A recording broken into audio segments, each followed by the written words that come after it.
Alors, on va commencer cet entretien avec Farah Kodja, qui est autrice du livre Récits d'Algérie, témoignages de nos aînés de la colonisation à l'indépendance.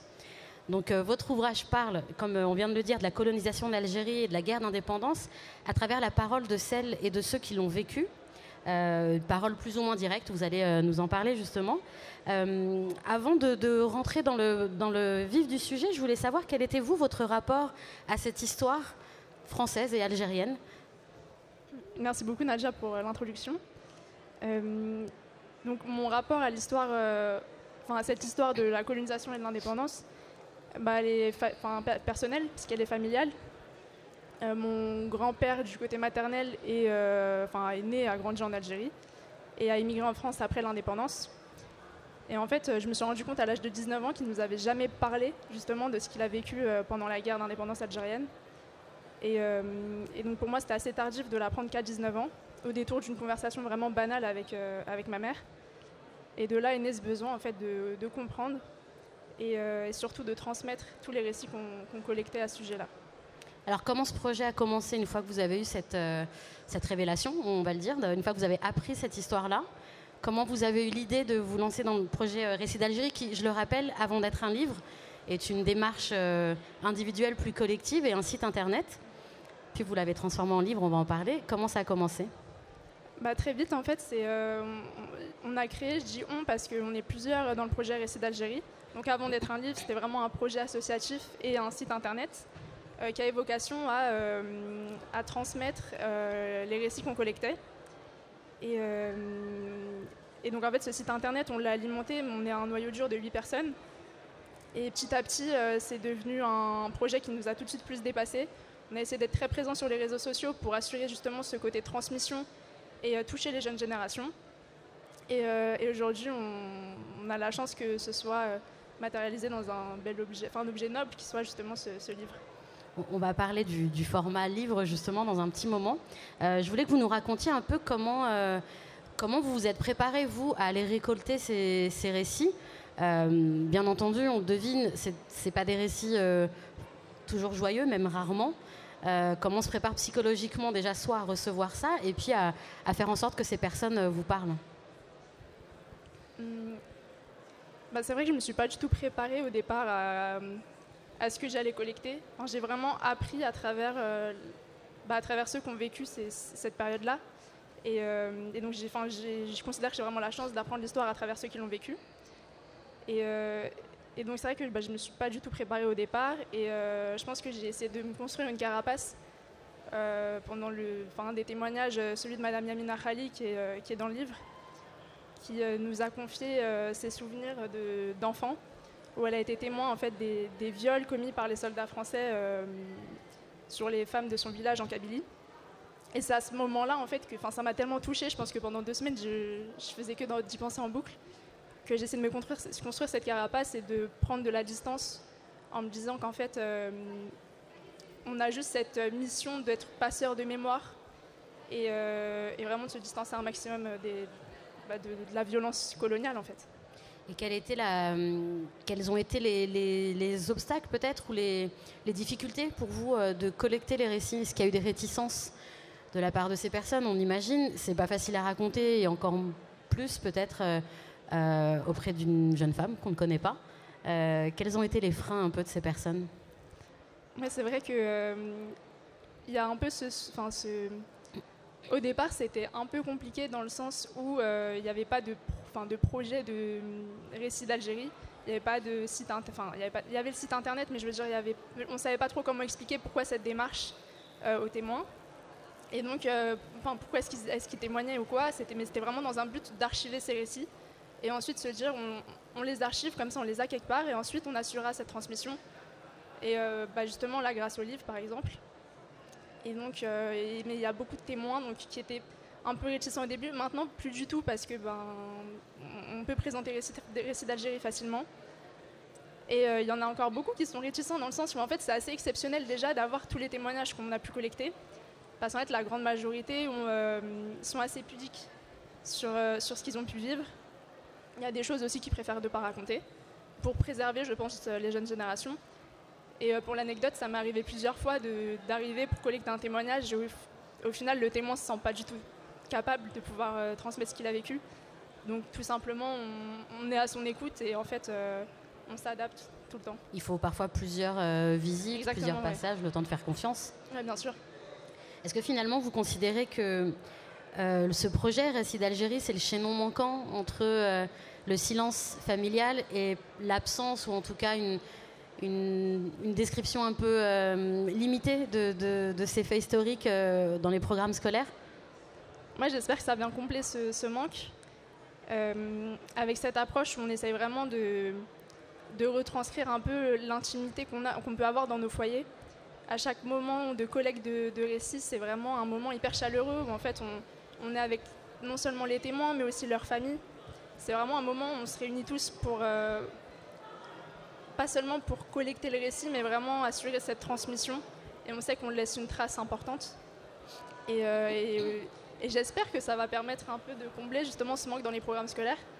D'ailleurs, la semaine prochaine, je vais présenter Récits d'Algérie à une classe de terminale qui va étudier la guerre d'Algérie avec, parmi toutes leurs ressources, le livre. Donc c'est super. Donc du coup, ça fait le lien avec ma prochaine question. C'est ça aussi l'utilité de passer au format livre, de sortir d'Internet et du digital pour avoir un support concret? Ouais, exactement. Internet, c'est pas du tout le format approprié pour les récits, mais plutôt pour pouvoir partager des articles historiques, des recommandations en lien avec cette mémoire pour essayer de la faire vivre et de l'inscrire dans le contemporain pour les jeunes générations. Mais le livre, c'est vraiment le format parfait, en fait. C'est un format noble qui respecte ce caractère précieux de tous ces récits. Et c'est un bel objet de transmission aussi. Et justement, du coup, on est aussi un objet d'étude. C'est super. Et alors justement, parlez-nous de la conception du livre, une fois que vous aviez tous vos récits enregistrés en audio ou en vidéo. Comment vous êtes passé justement au format écrit, et qu'est-ce que vous avez voulu y mettre? Sans trop spoiler, mais on peut dire qu'il y a des témoignages, il y a des récits, il y a des illustrations, il y a de la photo, il y a des poèmes, il y a des pages historiques également qui sortent un peu des récits pour contextualiser. Comment vous avez pensé tout ça, la fabrication, la conception même de l'objet?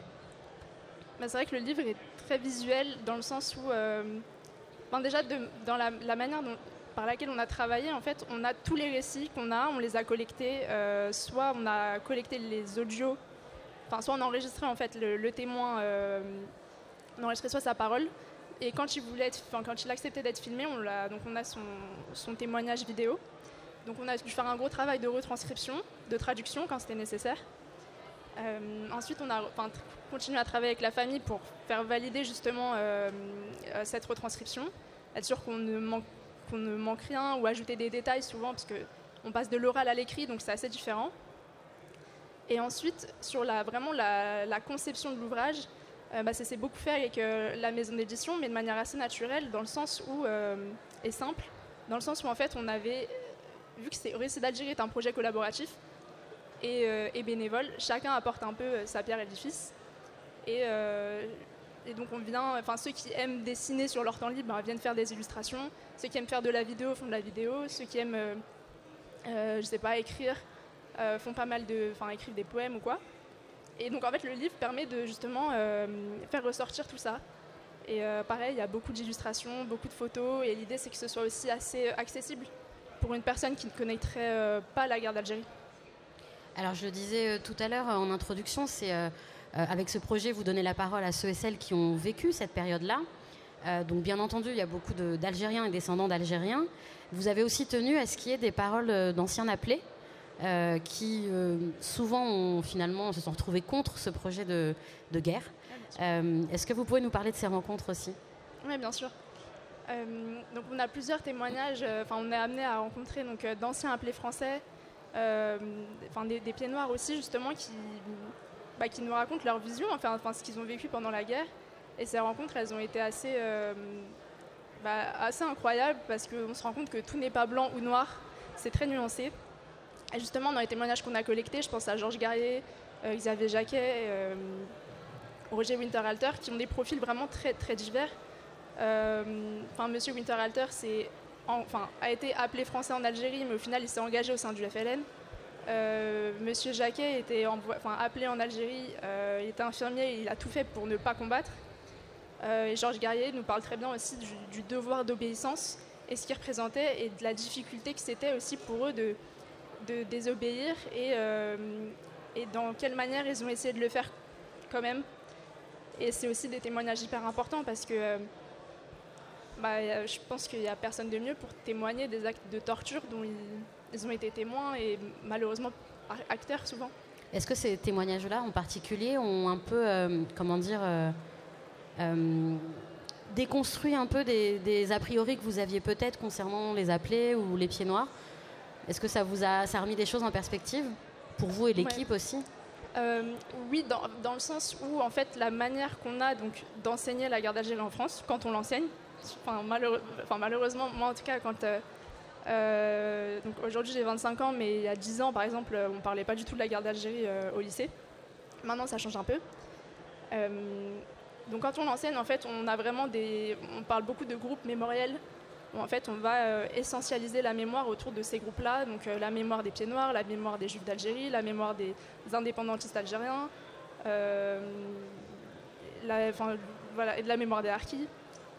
Et en fait, quand on fait ça, c'est une manière c'est une approche très scientifique, d'historien, je pense, qui permet justement d'étudier cette période. Mais nous, ça ne répondait pas du tout à notre besoin, qui était vraiment en fait de parler avec des personnes qui ont vécu cette période. Et en fait, on pénètre vraiment on voit qu'il y a beaucoup de nuances en fait dans ces récits. Quand on a vécu la guerre d'Algérie, que ce soit dans des villages, que ce soit à la ville, qu'on soit un civil ou qu'on soit un civil ou un soldat, ça n'a rien à voir. Qu'on soit une femme, un homme aussi, c'est assez différent. Donc voilà, on s'est vraiment distancé en tout cas de cette approche. Et alors du coup, maintenant, quel serait l'avenir du projet Récits d'Algérie?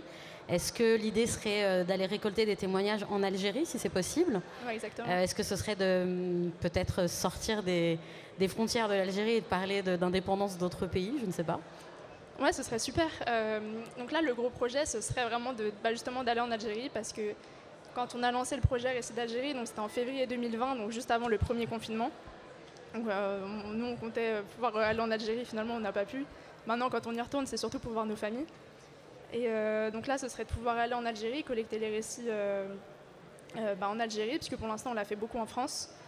Et ensuite, pour ce qui est de récits d'autres pays, je suis hyper contente de voir que justement, il y a pas mal de personnes qui nous contactent pour nous dire que ça les inspire aussi de faire ce projet-là pour leurs pays respectifs. Et il y a une chose dont on n'a pas parlé, mais c'est l'urgence justement de récolter ces récits, parce que malheureusement ces personnes sont âgées. Je sais que certains, entre le moment où vous les avez interrogés et la parution du livre, sont malheureusement décédés. C'est quelque chose qui revient dans l'entourage aussi de ces personnes-là qui vous le racontent? Oui, beaucoup, et merci de le préciser, parce que j'aurais dû le dire en introduction. Ce qui a motivé en fait Récits d'Algérie, au-delà du besoin de connaître, c'est l'urgence. Parce que les générations qui ont vécu la guerre d'indépendance algérienne disparaissent, et en fait elles emportent toute cette histoire avec elles. Et donc c'est d'où l'importance en fait de se concentrer sur cette période-là maintenant, parce que en fait nous on a perdu deux témoins entre le moment où on a collecté les récits aujourd'hui, qui sont plus parmi nous.